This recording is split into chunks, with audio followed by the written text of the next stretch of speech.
Bad news is a good movie और should I say a good fun entertaining movie, जहाँ ये movie अपना typical format choose करती है, जहाँ पे थोड़ी बहुत कॉमेडी दिखाई जाती है, फिर उसमें ट्रेजेडी दिखाई जाती है, फिर ट्रेजेडी को कॉमेडी में दिखाया जाता है और एंड में जाके हमें कुछ एक इमोशनल पे ऑफ देने की कोशिश करती है मूवी।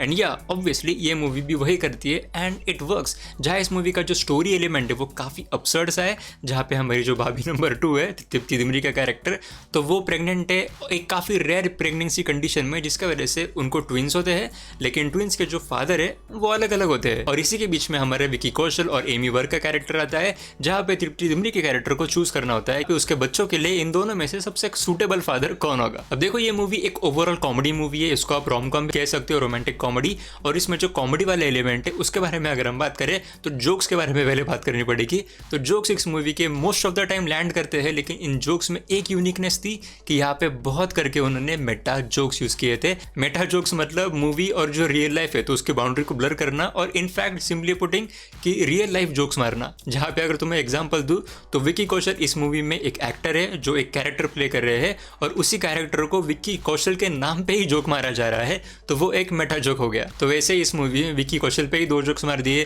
फिर काफी सारे हमें मूवीज के रेफरेंसेस देखने को मिलते हैं, बीट कबीर सिंह, बीट बरेली की बर्फी, चन्ना मेरिया, DDLJ, आशिकी 2। तो ऐसे ही काफी सारे मूवीज के रेफरेंसेस यूज करे थे कॉमेडी क्रिएट करने के लिए, एंड या इट एक्चुअली वर्क्स। और इसमें भी एक और चीज थी कि SRK के बहुत ही ज्यादा रेफरेंसेस यूज करे थे, मतलब आई मीन SRK के मूवीज के उनके काफी बहुत ही ज्यादा रेफरेंसेस थे और जो हर बार वर्क कर रहे थे, और एक तो बहुत ही ज्यादा हिलेरियस था। स्पीकिंग ऑफ SRK के रेफरेंसेस, तो SRK के एकदम फेमस गाना है मेरे महबूब मेरे सनम, तो उसी क्लासिक गाने को इन्होंने यहाँ पे यूज किया है और एक काइंड ऑफ मूवी की थीम बनाया है। एंड या it actually works as well, क्योंकि वो थीम उस मूवी को काफी अच्छी तरीके से शूट कर रहा था। और वैसे उस गाने को उन्होंने एक बात अच्छी करी कि उसको रीमेक नहीं किया, उसी को जो ओरिजिनल गाना था उसी के वोकल्स यूज किए और उसी को काइंड ऑफ रीमिक्स बना दिया, और जो बिल्कुल भी हार्मलेस होता है और मूवी को इनफैक्ट एलिवेट करता है, क्योंकि मूवी की वो थीम ही बन गया था। And speaking of music, movie के जो छोटे छोटे म्यूजिकल बिट्स होते थे वो भी उन्होंने काफी क्लेवरली प्लेस किए थे कुछ कुछ जगहों पे, जहाँ पे वो एक कॉमेडिक एलिमेंट प्रोवाइड करने की कोशिश कर रहा था, and it was again actually working. तो इस मूवी की कॉमेडी एक्चुअली राइड कर रही है उसके म्यूजिक पे, उसकी जो थीम वाली म्यूजिक है उस पे,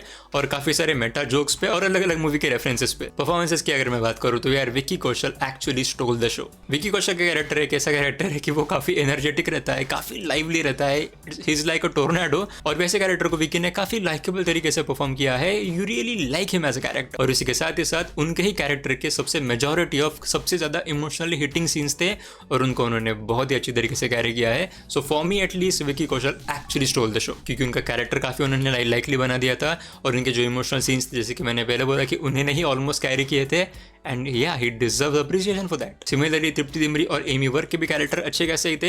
एमी वर्क का कैरेक्टर ऐसा आप बोल सकते हो कि एकदम अपोजिट था विकी कौशल के कैरेक्टर से, मतलब एकदम खराब अंडरस्टेटेड वाला कैरेक्टर था, और उसको भी उन्होंने अच्छी तरीके से प्ले किया। स्पीकिंग ऑफ तृप्ति दिमरी, उनके भी कुछ कुछ इमोशनल मोमेंट्स थे जिन पे उन्होंने काफी अच्छी तरीके से शाइन किया। मूवी की पेसिंग भी मुझे कुछ खराब नहीं लगी, मूवी की पेसिंग भी काफी अच्छी है। एटलीस्ट इसका फर्स्ट हाफ तो काफी फास्ट निकल जाता है, मतलब काफी सारी चीजें हो जाती है मूवी के फर्स्ट हाफ में। जो मेन स्टोरी का जो किक ऑफ पॉइंट होता है तो वो वहीं से शुरू होता है, और फिर सेकंड हाफ में यहाँ पे एक बड़ा सा कुछ इमोशनल पीस एक्सपेक्ट करते हो मूवी के एंड में जाके, जो हाँ ऑब्वियसली मिलता है। और यहाँ पे जो चीज़ उन्होंने सेटअप करके रखी थी कि तृप्ति दिमरी के कैरेक्टर को विकी कौशल और एमी वर्क के कैरेक्टर में से एक आदमी को चुनना पड़ेगा जो उसके बच्चों का हस्बैंड होने वाला है, तो उसमें आप सच में सोचने लगते हो कि यार क्योंकि इसको वो पकड़ेगी, क्योंकि दोनों ही उनके अलग अलग क्वालिटीज़ के साथ आते हैं और दोनों ही एक दूसरे के साथ काफ़ी झगड़ रहे हैं, और कभी कभी लगता है कि यार दोनों ही कैपेबल नहीं है। तो वहाँ पे आप सोचते हो कि यार मूवी का एंड कैसे हो सकता है, मूवी के एंड में कौन पिघलेगा या फिर कौन बड़ा आदमी बन जाएगा। तो उसी के बीच में वो एक और कॉन्फ्लिक्ट लेके आती है जहाँ पे एक्चुअली टेस्ट होती है कि यार कौन अच्छा बन सकता है, कौन